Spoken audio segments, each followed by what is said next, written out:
Well, good morning, everyone. Thank you so much for being here today. With me this morning is State Assembly Member Brian Mainshine, San Diego City Council Member Dr. Jennifer Campbell, Betsy Brennan, the President and CEO of the Downtown San Diego Partnership, and Nikki Avey, a registered nurse and member of the United Nurses Association of California. I would like to ask for an ovation for all of our nurses who are joined us here this morning in appreciation for their work that they do today and every day throughout our city. Thank you, nurses. I also see we have a number of our local firefighters. Always a pleasure to be in their presence. And then, you can apply for them too, yeah. And then also we have two very important visitors as well. Anita Fisher, as well as Caroline Stewart, two mothers of adult children who have struggled with severe mental illness. Both Anita and Caroline have become tireless advocates for behavioral health reform. And you'll hear from some of them in just a moment.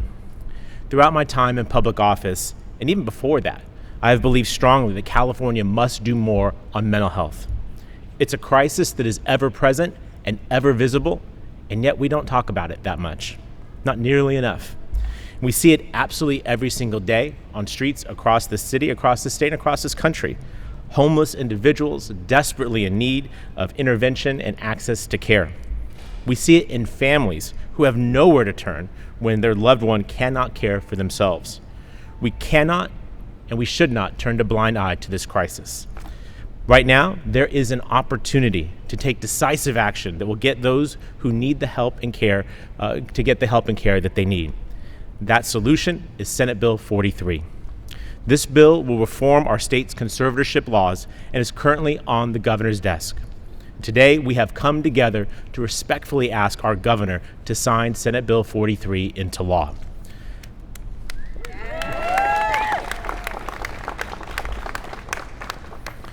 Our incredible governor has long demonstrated his steadfast commitment to meaningfully addressing our state's severe mental illness crisis and to the devastating impacts that it has on families and on our communities. Last year, Governor Newsom championed Care Court to guarantee treatment for those in crisis before their needs are so great that they must be conserved because they're unable to care for themselves. This year, Governor Newsom is the driving force behind Behavioral Health Services Act, a measure that, if passed by voters, would bring 10,000 desperately needed new mental health treatment beds online. And right now, the governor has the opportunity to bring our conservatorship laws into the 21st century and get help for those who so desperately need it by signing Senate Bill 43. As the governor considers whether or not to sign this important piece of legislation, I want him to know that we here in San Diego have his back. Now, I recognize that this bill is not considered an easy one. There are advocates for the status quo, folks who seemingly are okay with continuing to leave severely mentally ill people untreated. San Diego does not share that opinion.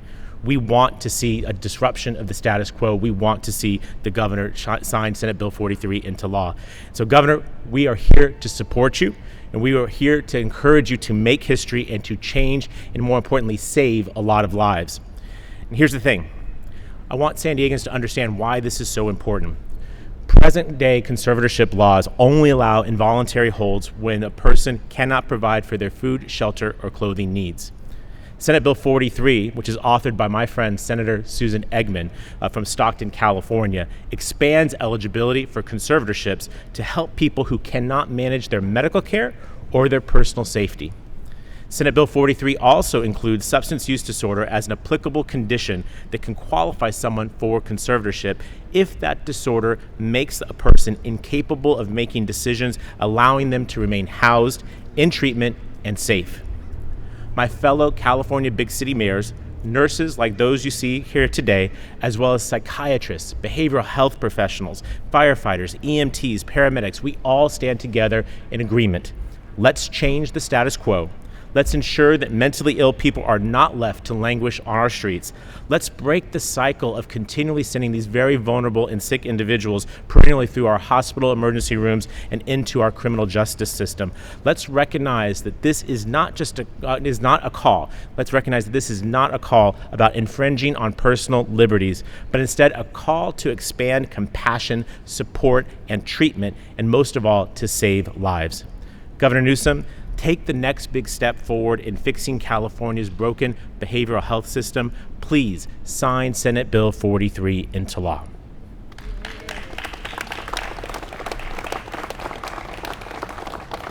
And now it's my pleasure to introduce a man who has been instrumental in getting SB 43 through the California State Assembly. He is the chair of the Assembly's Judiciary Committee, which passed the bill where it had previously stalled, and has successfully navigated this bill through the Assembly floor. He is my friend, and he is our representative for San Diego's 76th District, Assemblymember Brian Mainshine. Mr. Chairman. Thank you very much, Mr. Mayor, and thank you for having me here today. I am pleased to join my colleagues and fellow community leaders in urging the governor to sign SB 43. Before being elected to the State Assembly, I was San Diego's first commissioner on homelessness working with the United Way. I have a deep passion and concern for this issue. As homeless commissioner, we developed Project 25, which was one of the most successful programs to combat homelessness in the county.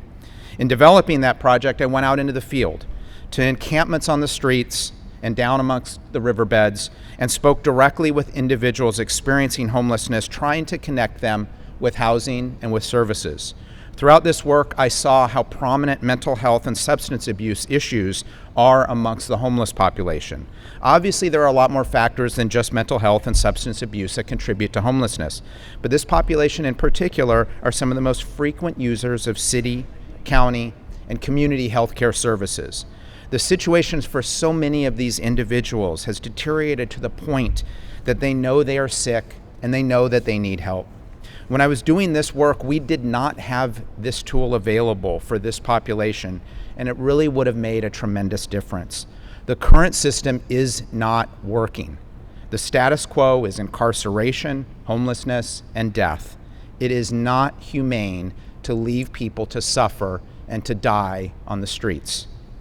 SB 43 is something that is going to allow us at the street level to help those individuals who are on our street corners in downtowns up and down California, who have been there for years and years and years, who end up cycling through our ERs, who end up cycling through our jails, and who live broken and tragic lives. I want to thank my friend and colleague, Mayor Gloria, for his constant support of this, to coming up to Sacramento for committee meetings, to lobby senators and assembly members who maybe didn't have a deep understanding of this issue. I want to thank all the individuals behind me who play in some major roles, a really leading factor in the lives of these individuals. I was certainly pleased, as the mayor mentioned, as the chair of the Judiciary Committee, to make sure it got through our committee. It had stalled there for over a decade, never being able to get through that committee. And we were able to do that this year and then ultimately get it passed on the assembly floor. I really look forward to Governor Newsom signing this bill and for the tremendous impact it will have on our cities, on our streets, and ultimately in people's lives. Next, it's my pleasure to introduce a council member who's done a lot of work on this issue, and that's Council Member Jen Campbell.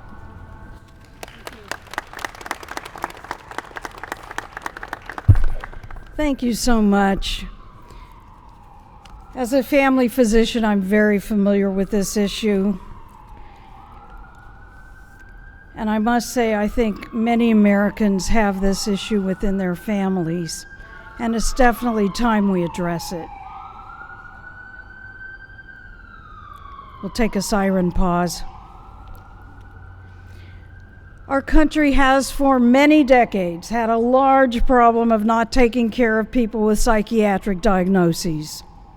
We need new and concrete solutions to help those who suffer from serious mental health challenges, and SB 43 can make a difference. I'm here to ask Governor Gavin Newsom to sign SB 43. If signed, the bill will allow the state to modernize and improve conservatorship laws to better help individuals with the most extreme mental health issues. In San Diego last year, the City Council and the Mayor approved the ordinance creating a conservatorship within the City Attorney's Office. Councilmember Von Wilpert and I proposed this ordinance, and it passed. The unit makes conservatorship possible for those with the hardest to treat mental health challenges, and now our state law can do this throughout the state. Our society should understand that mental health is like cancer, diabetes, or heart disease, and letting people with severe mental health disorders fend for themselves is not compassion, it's cruelty. This bill is a first step toward resolving the difficult problem of providing care for people with severe mental disorders. Please, Governor Newsom, sign this bill. And next, I want to introduce our next speaker, the President and CEO of the Downtown Partnership, Betsy Brennan.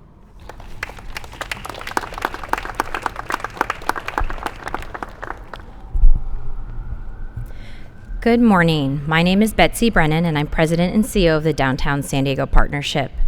The Downtown Partnership was formed 30 years ago as a collective of businesses, residents, and stakeholders invested in seeing downtown thrive as an economic engine and cultural center of our region. More than 20 years ago, in partnership with the city, we stood up the Clean and Safe program in downtown under the leadership of Lori Black, who's here today, actually, to support this program and to support SB 43. When this program was, Clean and Safe was set up to actualize this mission with enhanced safety, cleaning, and public improvement projects. The team at Clean and Safe works 24/7, 365 days in pursuit of this mission.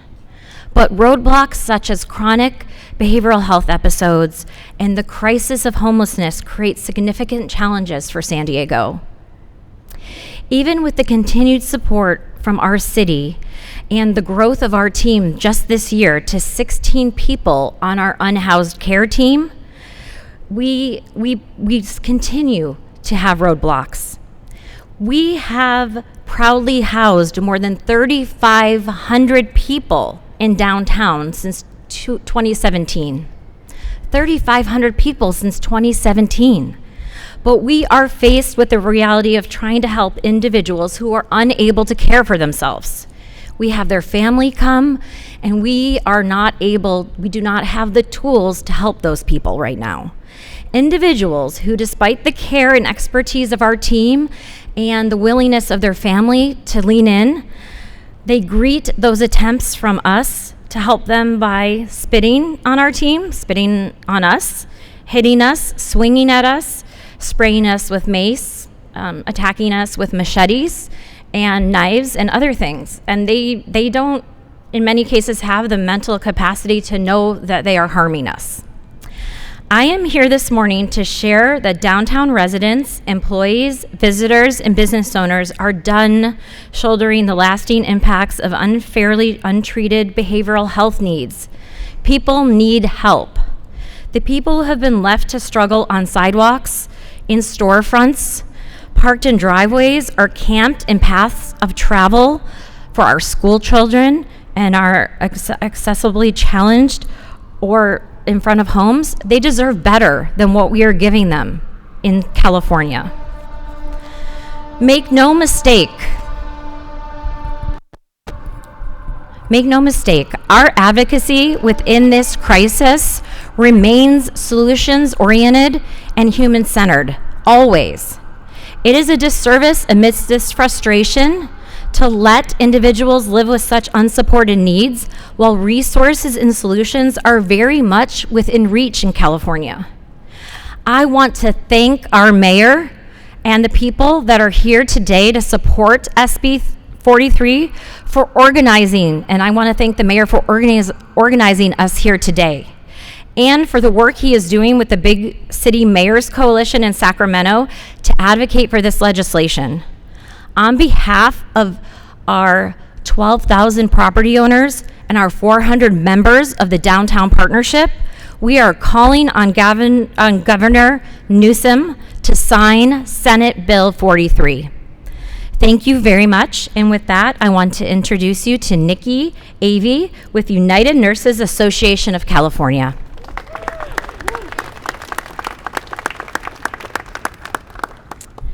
Good morning, San Diego. Thank you, Mayor Todd Gloria. for inviting us to participate in this important call to action. My name is Nikki Avey, and I'm a registered nurse and a leader in the United Nurses Association of California, the Union of Healthcare Professionals. We are here standing in solidarity with families and advocates who want to help their loved ones overcome mental and substance use illness. We believe SB 43, along with other legislative efforts, will help create greater access to resources and treatment. As nurses, we see many patients who need support and access to specific resources and health care that general acute hospitals cannot provide. And once they leave our facility, they return to society without having their mental illness or substance use disorder treated. And it pains us we are not able to help. As a society, we need to do more to help individuals suffering from mental and substance use illness, because what we are doing now is not enough. And that is why reforming our behavioral health system to address current day challenges is very important. We urge Governor Newsom to sign SB 43 and continue to push to make our behavioral health system work better. Now, I'd like to introduce Anita Fisher, a mom who has been a passionate advocate for our behavioral health reform.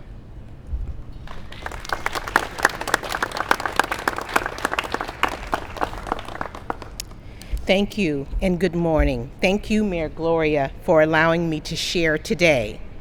I am the mother of an adult son who's been living with serious mental illness and co-occurring substance use disorder for the past 24 years.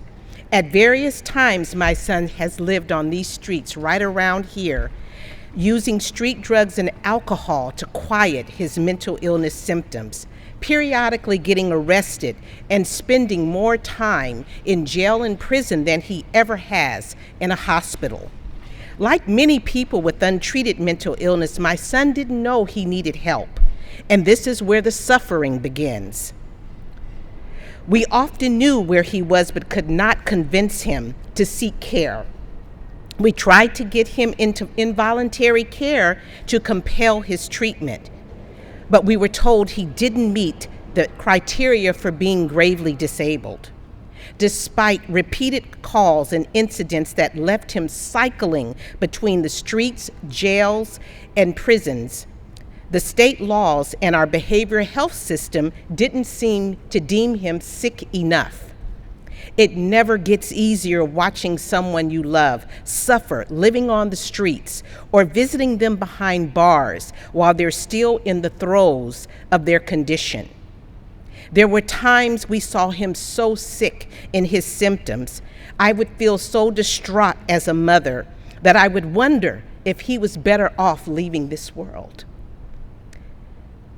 That is a horrible and common feeling that many families experience, and incredibly frustrating because we know that mental illness is treatable. The state's conservatorship laws have not been modernized in roughly 60 years, and it was past time for an overhaul. Everyone agrees that voluntary treatment is best, but if people are deteriorating on the streets and they're not capable of seeking treatment, families should be able to compel care rather than stand by helpless as their loved ones suffer and far too often die alone. We can't continue to let our outdated laws pick and choose which severely ill people deserve treatment. I am grateful that Mayor Gloria has been a champion for this and other mental health reform legislative actions on behalf of San Diegans, along with the rest of the state's big city mayors.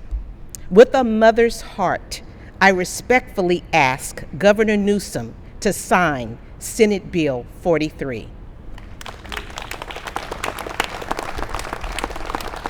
Thank you. And next, I'd like to introduce a very dear friend of mine and another mother advocate, Caroline Stewart.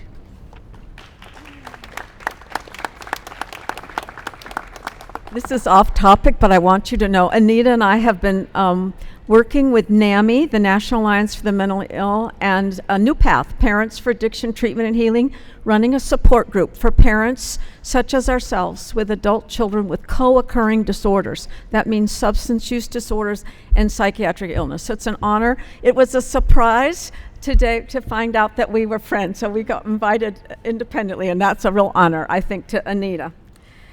I'm here today in the ironic position of being the mother of an adult child with a complex mental health and substance use disorder. It's now called a co-occurring disorder. I say ironic because I'm a licensed mental health provider. I am here to beseech Governor Newsom to sign AB 43 supporting an expanded recognition of grave disability, because grave disability is, of course, linked with the Conservancy. My son, now in his 40s, was diagnosed with severe ADHD as a child. He equally suffers from a recent brain trauma, adding insult to injury, to complex learning disabilities which thwart his ability to use sequencing in problem solving. Imagine not saying, before I do D, I need to do first A, B, and C. Our son has a severe lifelong sequencing deficit. And he has a difficulty using emotional intelligence to make contextual thoughts about stress, and that causes him to have emotional outbursts. My son, unlike Anita's son, does not suffer from a classic psychiatric symptoms which currently make one eligible for clinically informed holds. He has no chronic psychosis, no evident delusions, and no mania.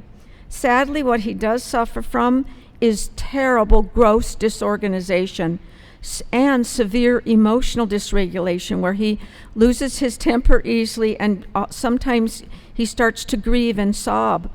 He has a total lack of future orientation and incapacity to do basic problem solving. My husband and I are fortunate to have the funds to, on occasion, put our son into a SRO to get him out of homelessness. An SRO, single room only. Sadly, what happens is his disorganization promptly leads to eviction. He doesn't put underwear in a drawer. He doesn't have that capacity for organization. He has been in and out of jail many, many times. And ironically, our neighbor is former Sheriff Bill Gore. We're very close to Bill. And sometimes when the police would be on the street, I'd say, Bill, don't worry, they're not here for our son today. And we'd all laugh. It's just because it was such a tragic, common thing. Finally, I wanted to say, if you think homelessness is bad today, think again. Yes, many homeless people are estranged from their families, but our son has had an abiding advocacy, love, and support his whole life from me and my father and his father and our whole family. That being said, my husband and I are aging out. We're going to be entering our 80s soon. We're in our late 70s. Our son will wind up dying on the street if there's no conservancy to help him. The post-California Psychiatric Hospital parenting generation, everybody's dying off. So yes, there are those who don't have parental support, but the parents are now dying of those who have been trying to keep their children taken care of. My final thought is to share with you a sad truth. My beloved sister was locked in a memory care unit for 4 years because she had Alzheimer's. In all those years, not a single person ever said to me, Caroline, what about your sister's civil rights? Why is she locked? She shouldn't be locked in. Everybody understood that her grave disability meant that she needed to be locked in that unit to stay alive. There are times when my son desperately needs mandated, compassionate, clinically informed long-term holds. I beg the governor to sign SB 43. Thank you. And now, Mayor Gloria. Thank you, Todd. So lovely to be here. Thank you. Caroline and Anita, thank you so much for sharing your personal stories. I know that many others up here have similar stories, and I encourage members of the media to talk to the parents, sisters who are here, to our first responders who spend tremendous amount of their time responding to this mental health crisis, and speak to our nurses who will share with you stories about emergency rooms where what you deal with is not what people typically would think of, and a part of why they're here. I want to conclude with just an observation that, and it's important to make, that not all homeless people will need to be conserved. I want to be very clear about that. I think that's very, very important. In fact, many of the people we're talking about are folks like what Anita and Caroline were talking about. These are adult children that are living in homes with elderly parents who are being cared for now, but as was mentioned, that may not be forever. We have to be able to provide a level of care to these very vulnerable individuals, because when we don't, we know what happens. They cycle through our emergency rooms, they interact with our first responders, they go to jail. I think we can all agree, no matter where you stand on this issue, that jail is not an appropriate place for people suffering from mental health issues. We have to have a better solution. And I will tell you that this piece of legislation, coupled with the ballot measure the governor is championing next year that would provide the funding for 10,000 mental health beds across the state of California, this is how we can drive change. And I want to be very clear, while not everyone who is homeless needs to be conserved, an inordinate number of our folks who are on the streets are. And I see this as an important part of an overall prevention strategy, along with building more housing that's affordable, the creation of more SRO units. The City Council will be voting soon on my Housing Action Package 2.0 that has a number of additional housing incentives to try and build housing in this part of the market. But for all of us that are exhausted and being able to have to look at severely mentally ill and sick people on the streets every day and ask the question, why is nothing being done? Well, I would say a big part of that is the fact that the laws as currently constituted prohibit us from being able to do much for these individuals. Senate Bill 43, if it becomes law, will give us the opportunity to help these individuals get off the streets. And this is what I know from sure. This is what I know because of my family's own experiences with mental illness. People can get better. People absolutely can get better if they're in care. But right now, we're choosing to ignore them on the streets, and that is a choice I am not willing to make. We have worked with bipartisan mayors up and down the state of California to build a coalition that can get this bill through the legislature. We have one final step. We need the governor's signature on Senate Bill 43, and we're here today as healthcare professionals, as first responders, as legislators and council members, and importantly, as families saying, please, Governor, sign this bill into law. Give us the tool to care for the sickest among us. Let's stop the insanity that is playing out on our streets. Let's get people into care. Let's save lives. Sign Senate Bill 43. Thank you all so much for being here. And again, please speak to some of the folks behind me. Their stories are powerful and they illustrate why this must get done. Thank you all very much.